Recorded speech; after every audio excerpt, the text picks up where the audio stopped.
Hi Hi everyone. everyone. Welcome back to the WinPE Alicorn Leadership Summit 2021-22.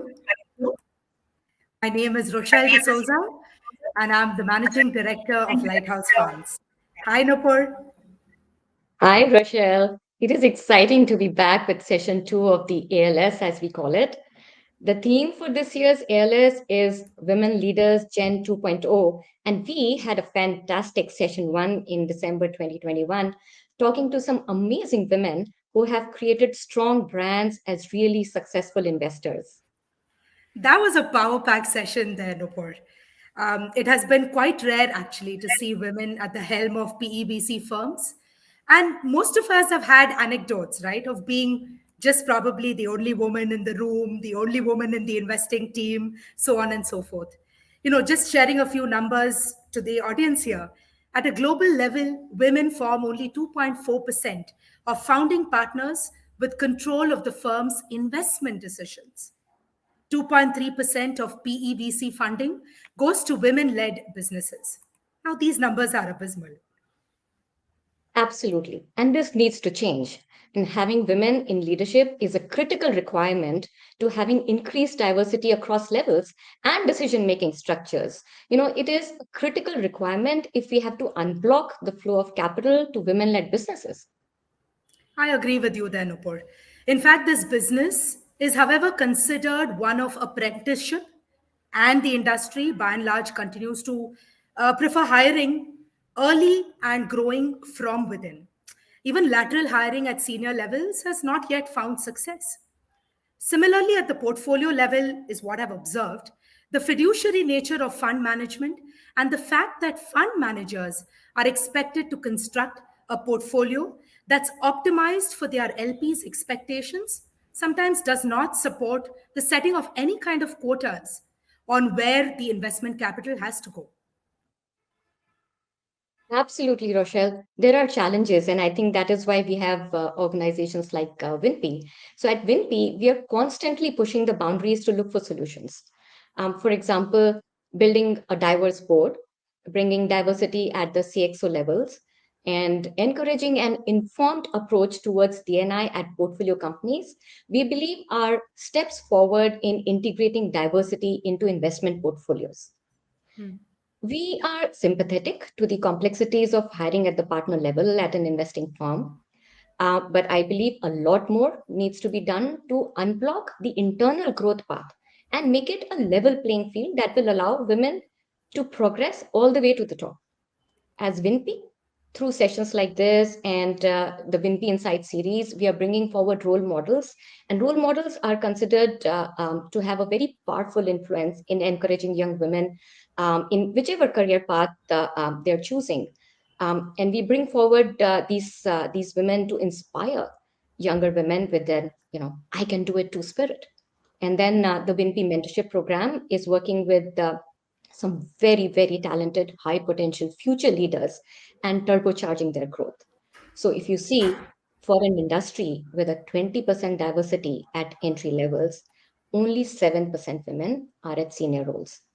Now, this indicates a very leaky pipeline, and that we need to do a lot more to retain female talent and to give them equitable opportunities for growth. So let me repeat those numbers, right?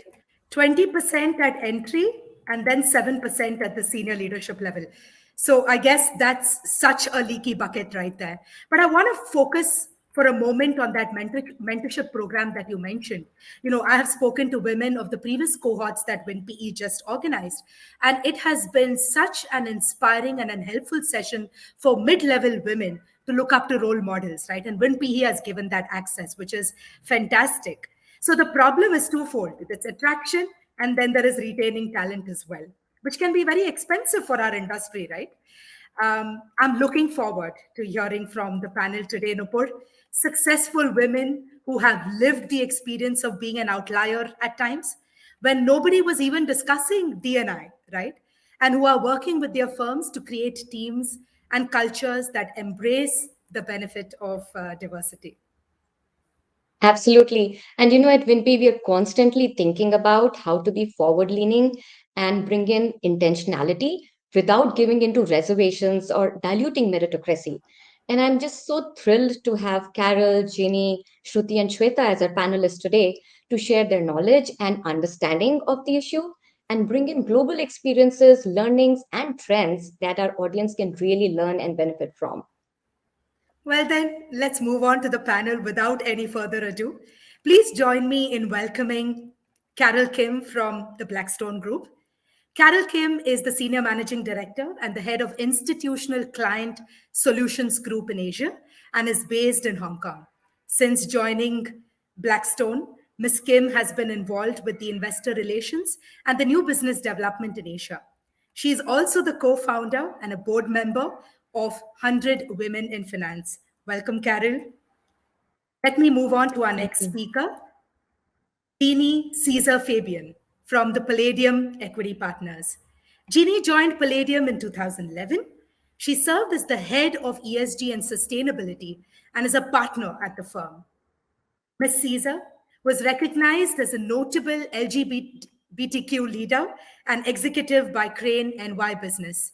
And in 2021, she was recognized as a leader in diversity, equity, and inclusion in private equity by mergers and acquisitions. Welcome, Jeannie. Thank you. Next speaker we have on the panel is Shruti Chandrasekhar from IFC. Shruti leads IFC's PE and VC business in Africa. She is also in the regional representative for IFC's disruptive technology and the funds business, and is a member of the funds investment committee. Hi, Shruti. Glad to have you Hi, on the panel. everybody. Glad to be here. And the moderator for today's panel, we have Shweta Rajpal Kohli from Sequoia. She's the head of public policy for India and Southeast Asia. Shweta advises portfolio companies on how to manage regulatory risks and unlock new levers of growth. Welcome, Shweta. Good to have you on the panel. Thank you, Rochelle. It's indeed a pleasure and an honor to be here. And with that, let's kick off today's discussion. And of course, many thanks to Rochelle and Nupur for setting the stage and the context on what we're going to discuss today. Diversity, clearly a superpower. It is something that organizations have realized is not just a nice to have, but perhaps a must have and the right thing to do. But we're in 2022 and the numbers don't paint a pretty picture. You just heard Rochelle talk all about how dismal those numbers look, especially for the PEVC industry, be it senior investment roles, women-led businesses, leadership positions. We clearly need to do a lot more to move the needle. So today, what we're going to do is discuss exactly that. Why is it that we've made such poor progress in achieving diversity goals? And what are some of the actionables? And who better than this fantastic panel that I'm absolutely delighted to moderate, because the panelists are especially women who have, to use the cliche, managed to break the glass ceiling, but also very, very relevant and pertinent to today's topic, because they clearly come with a wide range of experience on how to really make progress as far as diversity is concerned. Let me kick it off by first trying to understand what diversity means to each of the panelists here, why it's important and the impact that diversity would have. And as Rochelle had mentioned right at the beginning, all of us have anecdotes in our journey, in our career journey, especially when it comes to the overall lens with which we are viewing diversity. So let me bring in Carol first off. Carol, your thoughts around the way you've viewed and seen diversity through your career. Thanks, Shweta. For me, diversity and it's not just about gender. It's socioeconomic. It's also sexual orientation. It's a lot of things. It's not just about gender. For me, if I think about my team, for example, at Blackstone, which I lead, was mentioned in the introduction, I lead our institutional client solutions business at Blackstone in Asia Pacific. And what that means is that we deal with our institutional clients representing all of the Blackstone funds. This is a relationship building. We're building long-term partnerships and relationships with our clients.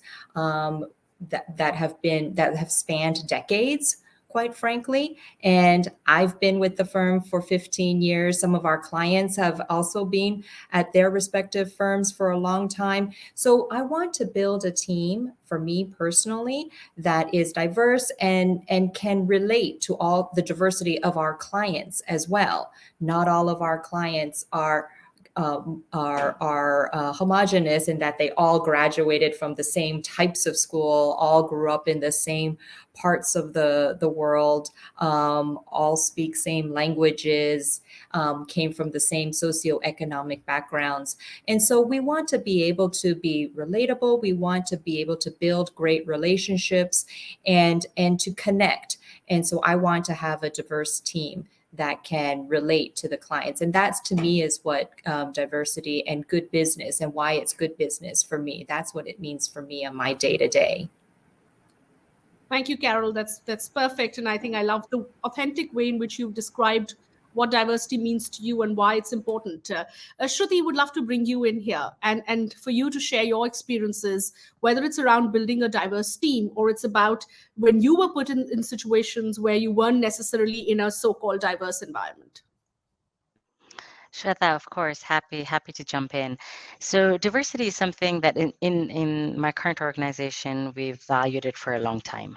And so the team that I currently work with, I'd say, is perhaps one of the most diverse teams that I have seen, right? And by virtue of being the World Bank, we do have maybe a little bit of an unfair advantage in being able to get people from all across the world. But it is intrinsically a very diverse team. And the benefit of that is the diversity of opinions that you get, right? And as Carol rightly said, it's not just gender. There's so many types of diversity. There's socioeconomic diversity, there's diversity of backgrounds, and it becomes more apparent once you have diversity in the team based on the input that you're getting from the different team members, because it is you're hearing things that you wouldn't normally hear if you had a very homogenous group of people. And that is very important, especially in the investment world, where so much of what we do is decision making around where we allocate capital. And so that has been truly, I'd say, very important in how we conduct our business. But personally speaking, I have been, as Rochelle mentioned, we've all been in situations where we're either just the only female in the room or the only person of color, or, in different ways. And what I found is it's easy to forget it once you're in that setting, because you just go about doing your work.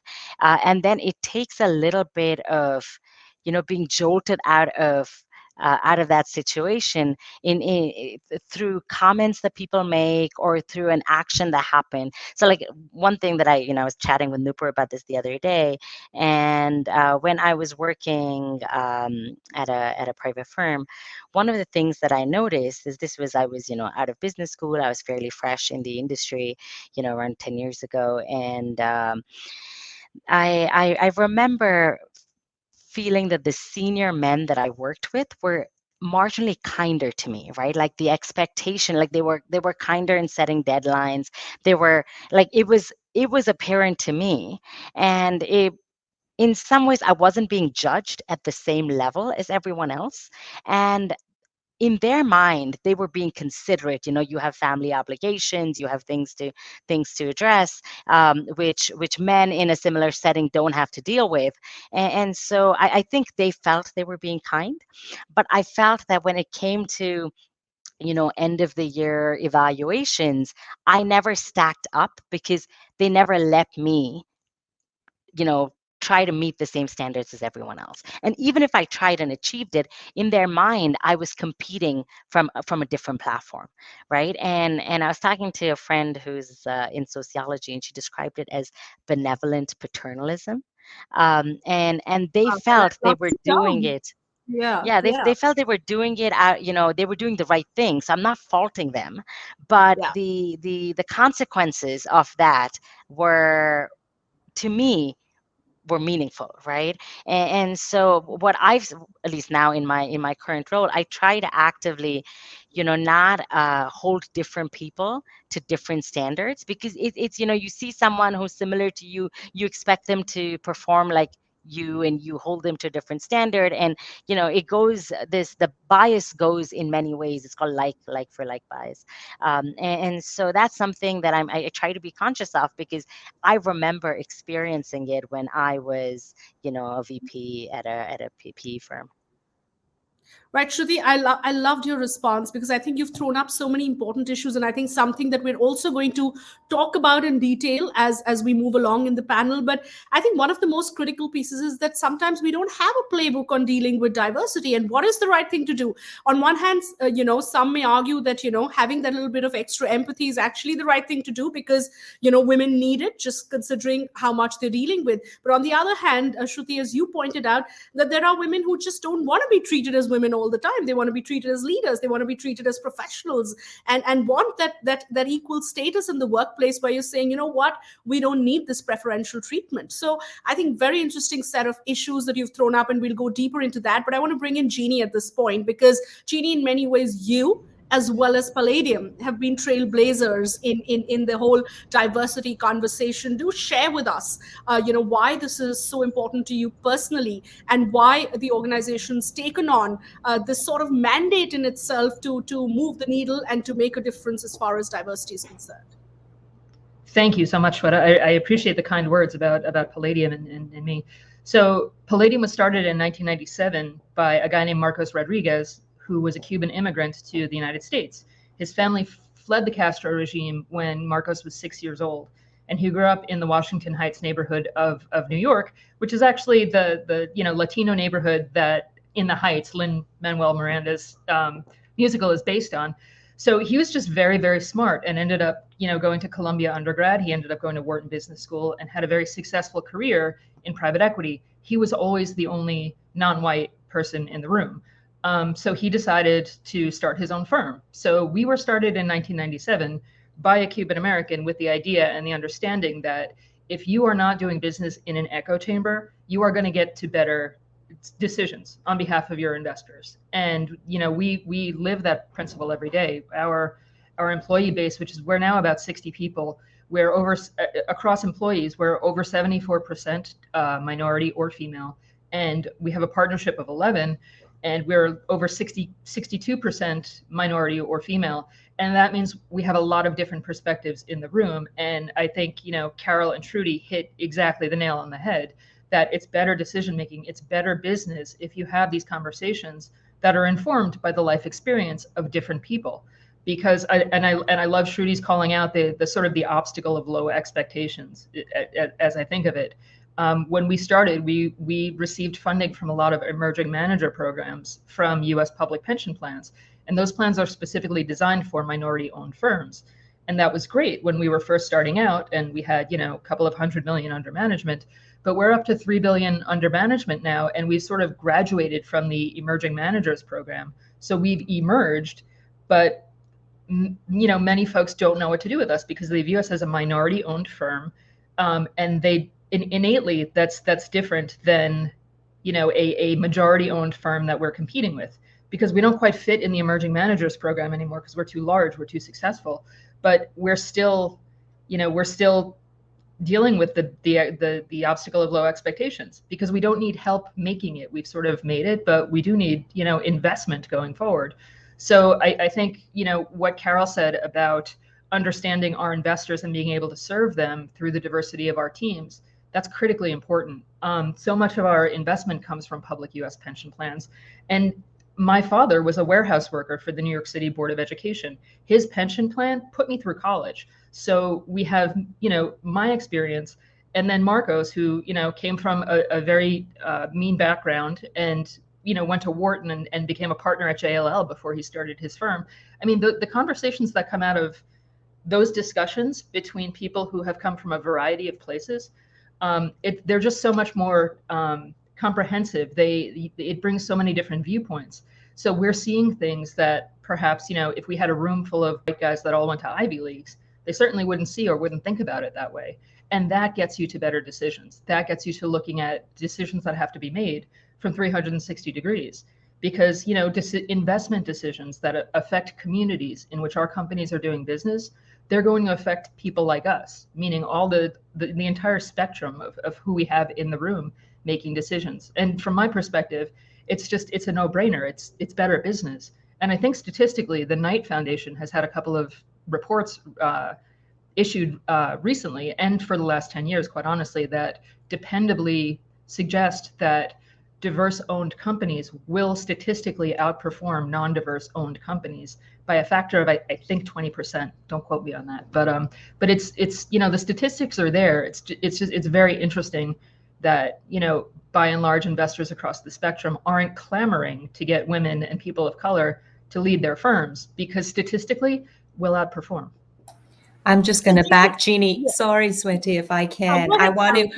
I want to support Jeannie on her statistics. So I just saw a McKinsey report, and you were correct, Jeannie. It's diverse executive leadership teams are 25% more profitable in those companies. So I just want to back Jeannie up. She was correct. Absolutely, and that's wonderful data to take forward the conversation to its next leg, which is we all acknowledge, we admit that not only is diversity a nice to have, it makes perfect business sense. There's data, there's statistics to prove. Then what is hard to understand as well as explain is the poor statistics. Now, let's try and get to the bottom of what is happening. And let's try and focus this at least to the PEVC industry that we're all a part of and that we feel we need to do something to bring about change there. What, according to you, could then be the reason for the statistics painting such a poor picture? Could it be unconscious biases and gender stereotypes that just don't allow enough women to rise up the ladder? Are we seeing that there's a lack of conscious attempt? Is it poor mentorship? Is it poor guidance? What is causing this sharp, I would say either a drop off or just the data not allowing us to say there has been progress as far as the sector is concerned on the diversity front? Please help us understand and break down. And I'll open it up to the entire panel. Anyone who would like to respond or may have some sort of an understanding of what's leading to this. I think Shweta, you hit it on the head with unconscious bias. I think at the end of the day, you know, we've all grown up in the society we've grown up with, wherever in the globe we've grown up. And, you know, you can't grow up in this society and be a thinking person and not have certain unconscious associations with women, with people of color. You know, it has to be acknowledged. It's beyond doubt that unconscious bias is a thing. And we do tend to gravitate toward folks that are like us. And, you know, when you have multiple communities that were historically excluded from the capital markets, I think, you know, it's going to take intentionality from the majority folks, from the non-diverse folks, to welcome the other into the capital markets and to really get comfortable with the idea that, you know, unconscious bias is there, and it doesn't make me a bad person that, you know, I'm looking at, you know, a female colleague versus a male colleague and thinking something different in terms of the obstacle of low expectations.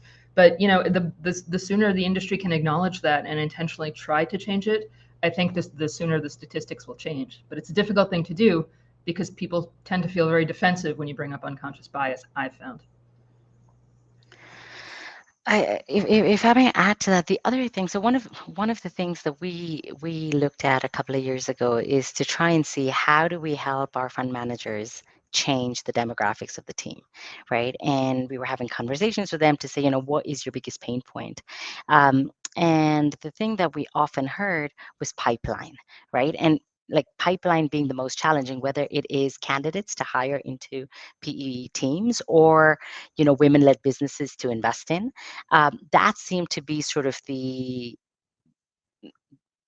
basis on which people were like, I can't do this because I don't have enough, you know, inbound possibilities. And so we sort of try to look at that a little bit deeper. And I think there's definitely truth to it. Like we looked at, how many companies access funding that are women led, and the numbers are not great. And when you don't have great numbers at a very early stage in a company's life, when you're talking about growth capital, the companies haven't grown, right? It just gets smaller and smaller over time because companies have a natural attrition rate. And so I think a lot of what we need to start doing, and to a certain extent these changes have already started to happen in market, is to try and make the changes that we can, whether it's even in your entry class, right? Can you get more women in the entry associates class or the entry analyst class? Because what you tend to see is from a very early stage in the private equity industry, firms are small. They don't want to spend time training people. So they're looking to hire someone who's done the same job somewhere else, which means that lack of women in industry is just going to persist because the industry doesn't have time to pull someone in, give them room to make mistakes and learn, and then take on mantles of leadership, right? And so if at the very junior level you're not bringing an equal number of women, what you're seeing is that is just going to deplete and deplete. And right now at the senior levels, we're seeing the result of what happened, 20 years ago when analyst and associate classes were all male.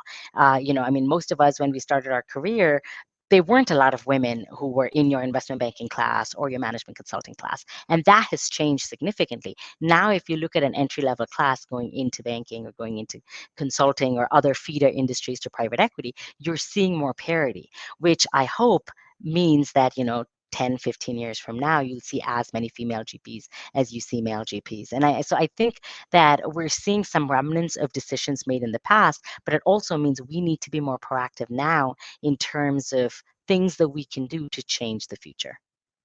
Totally agree. We're all making an investment for the future, and it takes time. We have to be patient in that, but I totally agree with Shruti. Everyone is focusing on their pipeline. At Blackstone, for example, our global analyst class last year in 21 was 41% women. We still have a ways to go to get to parity. Admittedly, one of the things we're doing is we've actually gone even down, and we've initiated a Future Women Leaders program at Blackstone, where we've targeted sophomore and junior women in colleges and invited them to kind of an open house at Blackstone, 1-2 day event. Women, sophomore and junior women from various colleges. That's the other thing, we've really expanded and broadened the reach and the types of colleges that we recruit from.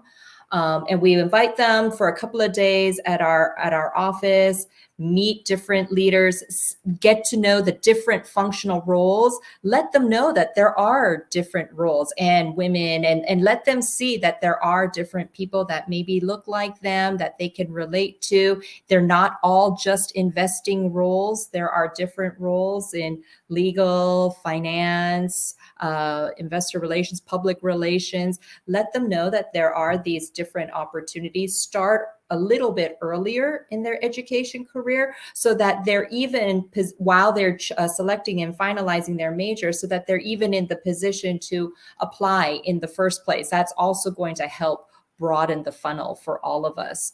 But it's definitely about broadening the funnel, and once they're in the organization, really focusing on retention. So really making sure that the maternity benefits, the work-life balance benefits,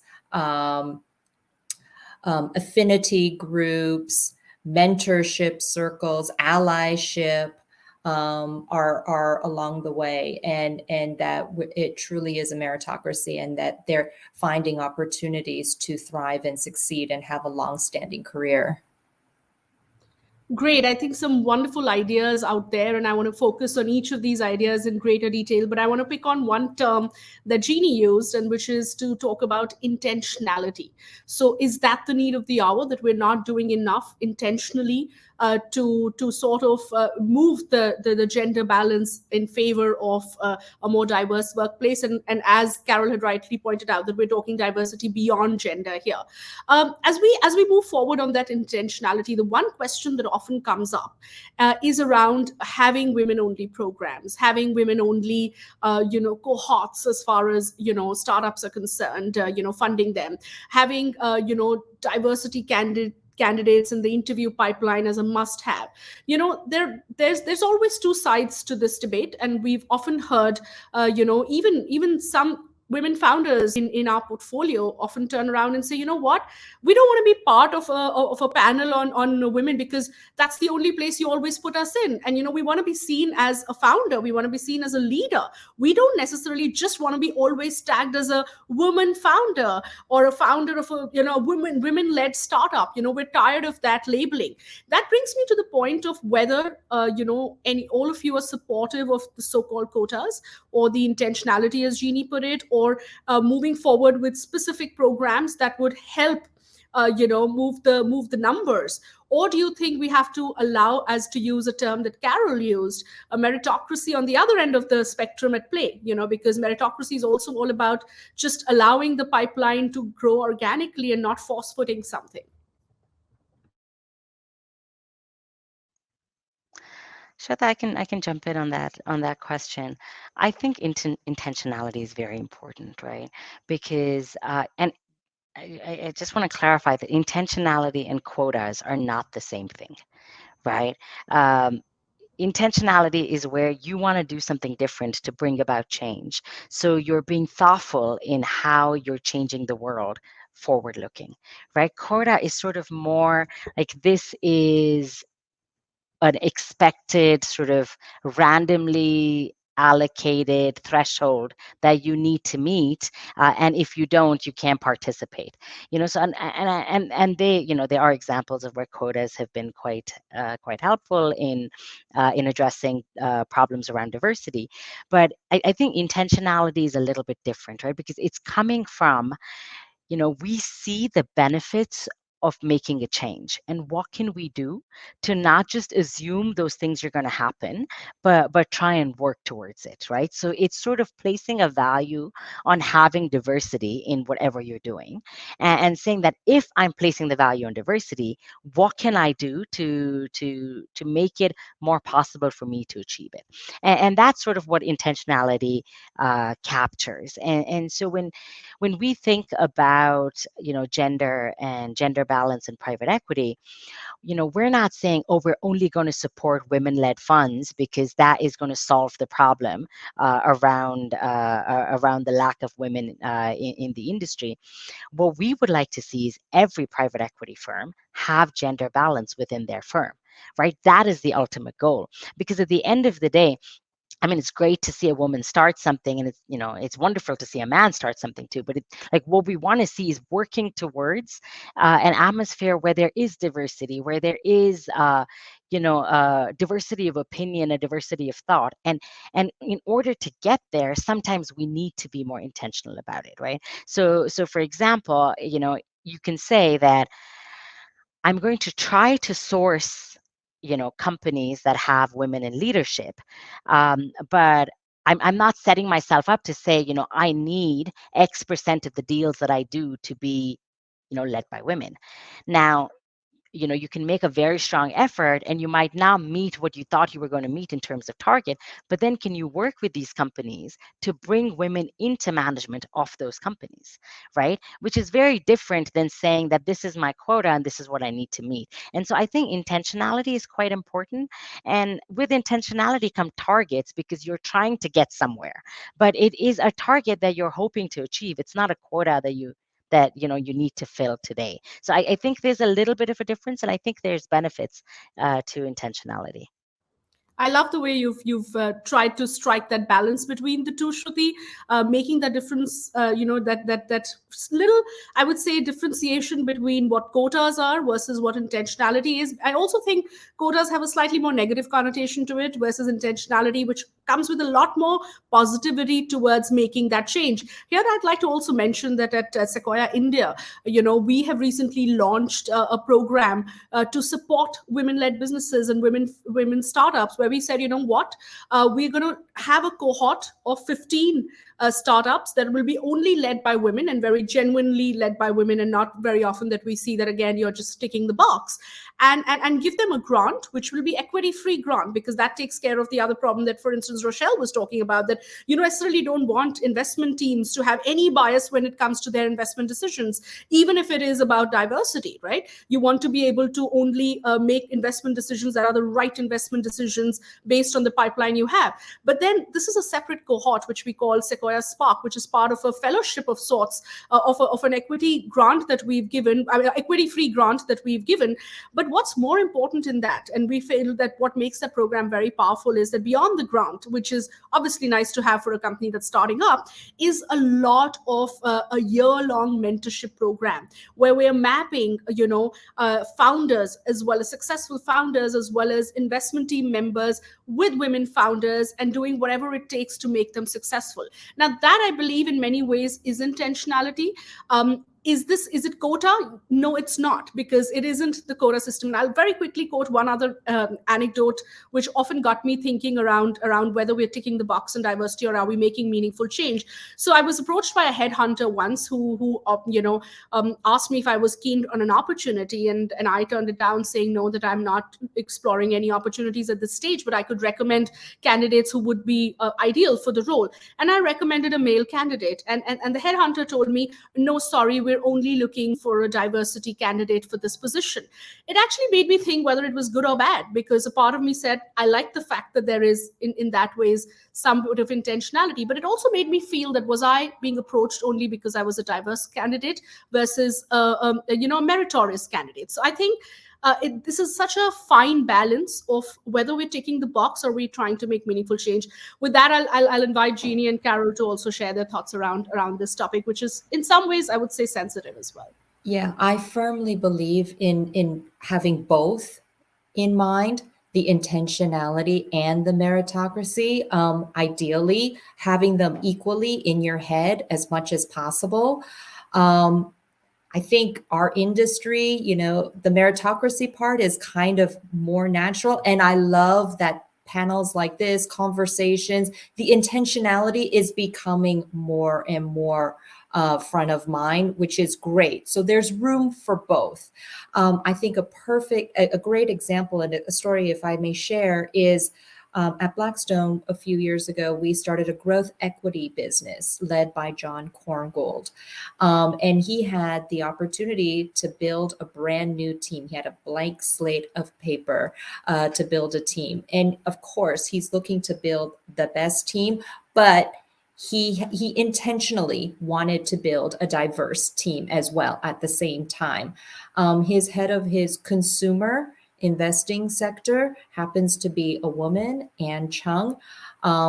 She recently closed the deal of Spanx, where we did a majority investment in Spanx, the women's apparel shapewear business owned and founded by Sarah Blakely, a female founder. Sarah had managed this business for over 20 years, was not looking for any outside capital, was not looking for an equity partner, but met Anne. We just happened to have an all-female team. Here's another example where, you kind of start from the top and you have a woman there. She's got the opportunity. She's empowered to build her team. Again, it just it happens a little bit more naturally, that it opens up the funnel for other women to follow suit, especially when the hiring person is a woman. We had an all-female deal team. Sarah loved that. She loved because her business and her brand is all about female empowerment. And it was really about connecting with our deal team, sharing the feeling connected, feeling comfortable with us and our deal team, that our deal team really understood the values and of her business, and that we would be a great partner to help take her business to the next level. So there's just one simple example of how intentionality, meritocracy, and then going out, we can affect change and help these women-owned businesses in a positive way. Yeah, Right, Carol. Jeannie, yeah, go ahead. Why don't you share? No, what I was going to say I couldn't agree with that more. We at Palladium, we have about 16 portfolio companies right now, and early in the year we took a look at the diversity of our boards of directors, and the statistics were fine, but we wanted to do better. We wanted to make sure that among our independent board members, at least a third of them were not white, and separately, at least a third of them were female. And with intentionality, we went forward toward that goal. Now, if you believe in improving diversity, you can see how, intentionally looking for board members that can fill those seats, that have the right skill set, that have the right talents, that makes sense to increase diversity. If you don't believe in intentionality and diversity, you would look at that as a quota, right? You would say, oh, those are the numbers you want. We achieved those numbers, and we ended up with 50% female or minority representation across our portfolio boards of directors. But more importantly, we didn't just pick people off the street. We found the right people for the right positions, and they happen to not be white guys. And that's kind of how our firm was built as well. I mean, I think at the end of the day, it's important to recognize that for so long, communities were intentionally excluded from the capital markets. I mean, it wasn't that long ago when, women couldn't go to business school. I grew up as a lawyer. I was general counsel for a decade before I pivoted to ESG. And, it's not that long ago that women weren't permitted to law school. So how on earth could anyone change that dynamic without intentionally trying to unring that bell? I love that statement, and I think I'm going to quote it later as well, Jeannie, to say that if you've had decades of intentional exclusion, it has to be balanced out with now intentional inclusion. So let's all say, you know what, there is a merit in making sure that there is intentionality in all of our actions. I'm going to now move forward to take on something that Shruti had raised, and that's around as we go about building diverse teams and making sure that diversity and inclusion is part of our DNA as we move forward. There's always something that becomes very hard to strike in terms of balance. And here I would bring up another debate on one hand, there is a lot of pressure on organizations to be very empathetic to women who continue to bear a large share of the burden when it comes to responsibilities at home. And I think it's across cultures, it's across the globe that we see that happen. There's enough conversation on whether the pandemic has actually worsened the trend for women and made women more vulnerable to the kind of burden sharing that they're doing right now. Of course, there's the other debate on whether the flexi work options have actually helped women, but right now focusing on the fact that women do need workplaces that are more empathetic. Women need workplaces that have a greater understanding of the fact that they need to also bear and have that work-life balance, bear a share of the sort of a burden at home that they take on. At the same time, I'm reminded again of an anecdote of interviewing a top female banker in India. And she was talking about her career journey and looking back. And as she spoke about, how she looked at her career and balancing, the work-life balance, as we call it, again, a cliche, she said when she came back from her maternity break, the top boss at the bank asked her that, I understand that you will have responsibilities at home. You're up for a new role. These are the two options. One option is something that is not going to be as high pressure for you, because we understand that, and we totally want to be empathetic to the fact that you will have responsibilities at home.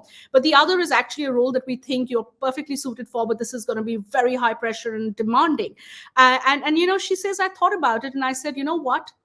When I'm going to leave a 6-month-old baby at home and come to work, it better be worthwhile. So you know what? I don't want that. What was the term that was used, Shruti? I forget the term that you had talked about. But I don't want that extra empathy that you're suggesting, because that is an obstacle in my career, and that's also going to actually hurt me, because if it's not challenging enough, if it's not exciting enough, it's not worth making that sacrifice, so to say. So as I think about that anecdote, and I think about it, but then does that work for everybody? There are women who would say, you know what, I need that empathy, I need that understanding that I have to go back and feed the child, and my male colleague doesn't have to do that. So how do we strike a balance on this one? That's such a good point. I think at the end of the day, we have to realize there are a spectrum of women and what they need, want, and are willing to do, as there are across gender, across race, across generation, and all of that. I think it reminds me actually of an anecdote my wife said. Actually, historically she was an educator and taught preschool in the very elite private preschools in Upper Manhattan, where you had the masters of the universe sending their children. And she said working mothers who were in high pressure jobs like lawyers and bankers and things like that would constantly want to know how their children are doing, because some of them felt very guilty and very torn and very split about having to work the kind of hours you have to work in a high pressure career, and others didn't. And she would say honestly that she really, as a preschool teacher, you couldn't tell at that age which children had working parents and which didn't, unless the parents themselves were not comfortable with the decision they were making. And she said that she observed that tension of knowing that your mother doesn't really truly want to be doing whatever decision she made, whether it's staying at home or working. She said that was the only flag she could find in kids with working parents versus not, which I thought was really interesting. But it also reminded me of a U.S. Supreme Court decision that Justice Ginsburg wrote when the Virginia Military Academy Military Institute, VMI, did not admit women, and it became integrated in, I want to say, the 1990s or early 2000s. And Justice Ginsburg wrote the decision, and in part of the narrative, she explained, look, every woman is not going to want to go to VMI. That's not of interest to everybody. But if one woman wants to go, and if one woman feels like that's her calling and that's what she wants to go, we have to give the opportunity, and we have to make it possible for her to go and find her greatest potential and live up to the life that she wants to live. I feel like that it's very similar in the working world, where I think, quite honestly, I think everyone would benefit from greater empathy in the workplace. I mean, if you think about issues like stress and the mental health effects of the kinds of jobs we work, I think guys could benefit as much as women from viewing the employee and the worker with a little bit more empathy. I think if we acknowledge and understand that every single person has a different experience, and what can we do? How can we accommodate you to get the best we can out of you as an employee of our firm? We want to motivate you to give us everything you have and then some. And I think the way you do that is just recognizing that people are humans, if that makes sense. Perfect. Thank you. Any other thoughts from Shruti or Carol on this?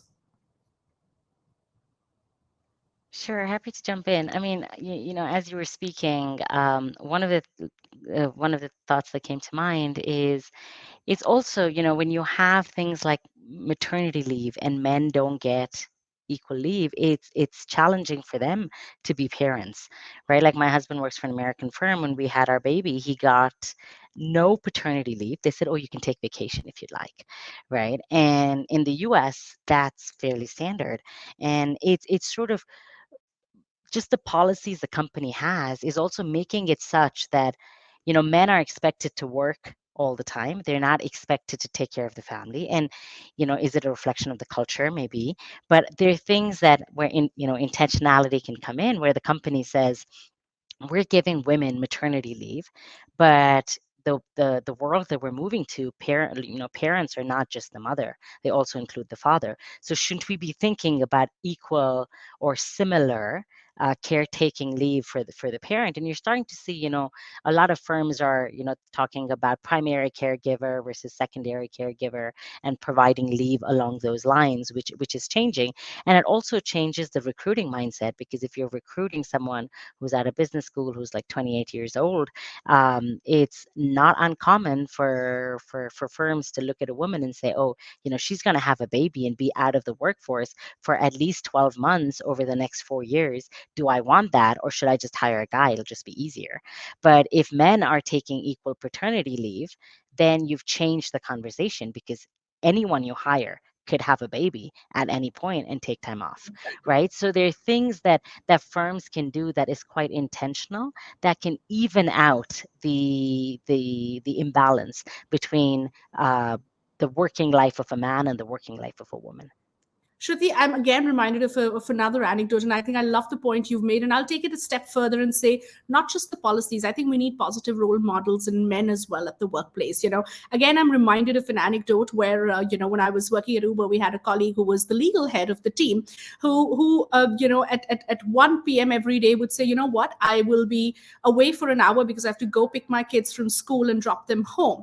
What I loved about that was that it was about such positive role modeling and setting an example that as a man, I have responsibilities at home too. So I would say that the women working in his team it wasn't the kind of empathy that we force fit with, oh my God, you're a woman, you may need to go early because you have kids at home, because that makes you want to feel like, okay, do I not fit in then? Or is there an exception being made for me? But when you do a positive role modeling like that, I think that sends a very powerful example that it's okay, and we're all in the same boat, and there is some bit of equality out there. So I thought, even though it was small, it was very, very powerful. But we're getting questions from the audience, and I know, Carol, you want to jump in. Yeah, go ahead.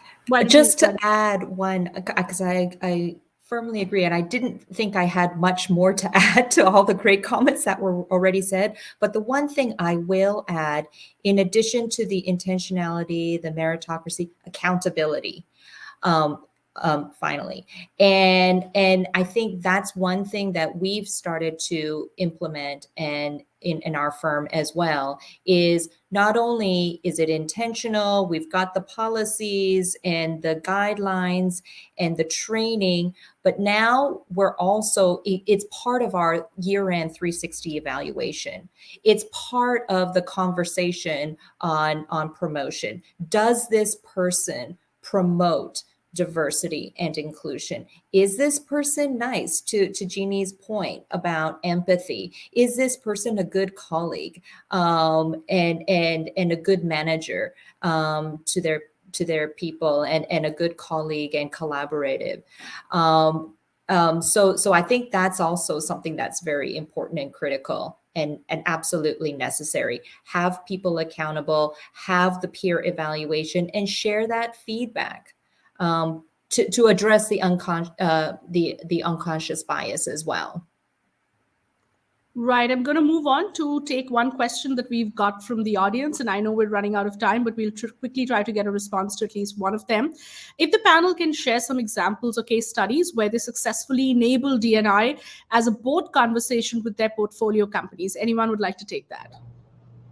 Yeah, I can. This was our focus for most of 2021.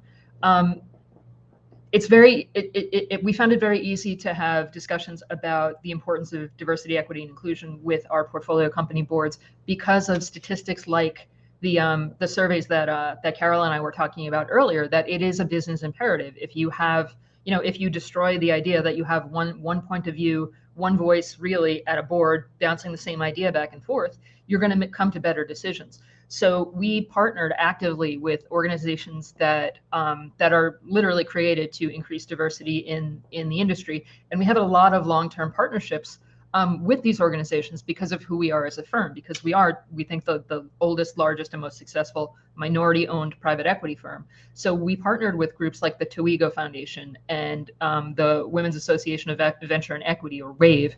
AIM, which is I think the Asian American Association of Investment Management. The 30% Coalition is a phenomenal organization that refers female board candidates to a variety of industries, and we were very successful in doing that. I think we might have been in a unique situation because when we acquire a company and partner with the founders or the management team, they know who we are and they know what our priorities are. So it wasn't that heavy of a lift for us. But again, it's about intentionality. It's about making time that nobody has, creating time in that agenda to actually have the conversation, instead of just saying, yeah, that would be a great thing. Yeah, we totally believe in diversity. That's a good thing. You actually have to devote resources to it. That's time and that's discussion, and put it on the board agenda and move forward. And we did that. And it bore fruit really, really quickly, actually. Yeah, I love the fact that you said there's commitment. It can't just be a conversation. It has to be met with commitment and action. And whether it's resource commitment or whatever commitment, time commitment, we need to make that commitment. I think we're nearly out of time, but I think we may be able to at least get closing comments from our three wonderful panelists on A, key takeaways from today's panel, and B, at least one advice, if not more, that you would have to everyone listening in on how we can actually make progress as far as D&I is concerned for the PEVC industry. And then the next time, perhaps when Nupur is hosting this, we at least can say, you know what? These are some of the things that we've picked up, and these are some of the important changes that we're already noticing as far as the D&I efforts are concerned. So over to you. Maybe we'll start with Carol on this one.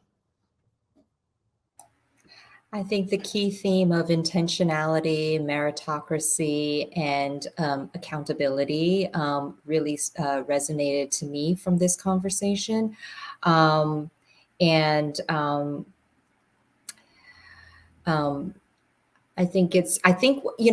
we should, yes, we've got a long way to go, but I think we should applaud a lot of the achievements that we've made. I think these are great conversations that we're having. I love the diversity of thought and experiences and backgrounds, even on this panel. So kudos to you for this. And so I just applaud this, and I thank everyone's attention and support, and that we just continue this conversation and action.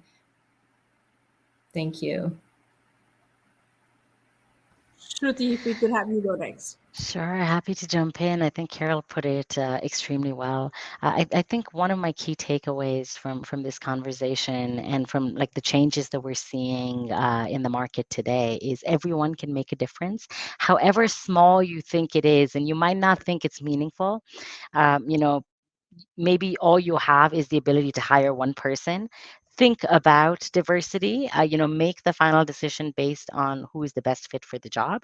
But think about it, because that's the first step. And as it becomes more ingrained in what we do, things will change. So I definitely think that, one step at a time, and whatever that step is, do it, however small, because they all add up. And Jeannie, your thoughts? Thank you. My thoughts are just that, for women in senior positions, let's take responsibility for the fact that it's incumbent upon us to keep moving the ball forward here. It's incumbent upon us to not pull the ladder up behind us. And again, it's about making time, giving resources, and that includes personal resources. So, if you have an opportunity to mentor someone or to network with, more junior women and help them in their careers, nobody wants to work evening hours during the week, but that effort really is going to yield fruit. And for more junior level women who may be starting their careers, my advice would be reach out to everyone you know. Go on LinkedIn, find people you admire, reach out to them. I can tell you, I would venture to say that if anyone reached out to any of the women on this panel, we would be happy to connect and talk to you further if you would like advice about, how to think about a decision in your career, or just generally advice about how to deal with the situation where you're the only woman in the room and, have to have that conversation.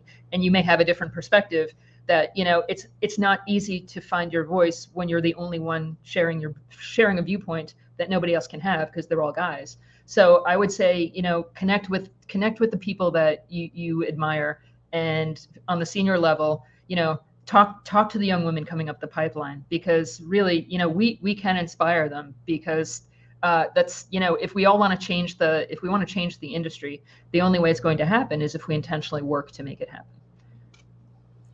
All right. And with that, I have the task of summing up this hugely insightful session and the wonderful insights we've got from the three panelists. I think, let me start by saying, yes, let's acknowledge progress, because that's important. We often sound, so I would say almost pessimistic about this, but you know what? Progress is happening, and it may not be showing up in the numbers, but it's definitely showing up in this panel. Look at the panel and the wonderful change makers we have in this panel. Look at WinPE. Look at the kind of leadership we're seeing across the globe. And this is indicative of the kind of change that will make a difference in the numbers eventually, but we can't say nothing's changing because things are changing. So I think first we should acknowledge progress. We should acknowledge that there is room to continue doing what we're doing without losing sight of the end goal, which is, yes, we want those numbers to look better. Yes, we want a big impact when it comes to saying we've achieved something significant on diversity. But more than that, I think in terms of solutions, in terms of what's required, the terms are out there, but I think this is the first time when we've had it spelled out so clearly and not had a conversation that doesn't result in any key takeaways and actionables. And the actionables are here. Number one, intentionality, as we put it. Yes, there needs to be intentionality. Now that intentionality has to be met with commitment, as Jeannie put it. There is no point being intentional if you're not being committed to it. So the number 2 point I would say is commitment. And as we said, commitment could be time, commitment could be resources, whether it's a mentoring session or it's putting your money where your goals and target are. I think that's important. And with responsibility is also another term that Carol used, which is around accountability, and because once you've done intentionality and you've had commitment, you also need to be accountable. So I think that's the third goal. And I think fourth is not losing sight of meritocracy. So I think meritocracy in some ways being the base of all of this to achieve that. I think if we go with just these 4 as sort of the pillars of moving forward when it comes to diversity and inclusion, we will make that change. We will make that difference. But more than anything else, the conversations need to continue, because that is the beginning to have more allies, more champions across the board in supporting the fact that diversity is that superpower that everybody needs across the board, across cultures, across countries, across organizations. With that, we're going to wrap up this wonderful panel, and it's over to Nupur and Rochelle, if they're still here, to give closing remarks. That was a fantastic panel discussion. Thank you, ladies, for being a part of it and, delivering such powerful messages, right? They're simple, but yet powerful in terms of intentional inclusion. And at the end of it, diversity means good business. So on that note, thank you, ladies, for the wonderful time that you've given. And to the audience out there, thank you so much for the time. If you've missed the session, we have the screening on LinkedIn. Please go there and view it. And for the ones that who have logged on to the session, we have another exciting panel that's coming up next month. But, for everyone out here, thank you very much for your time and have a good evening or a good day.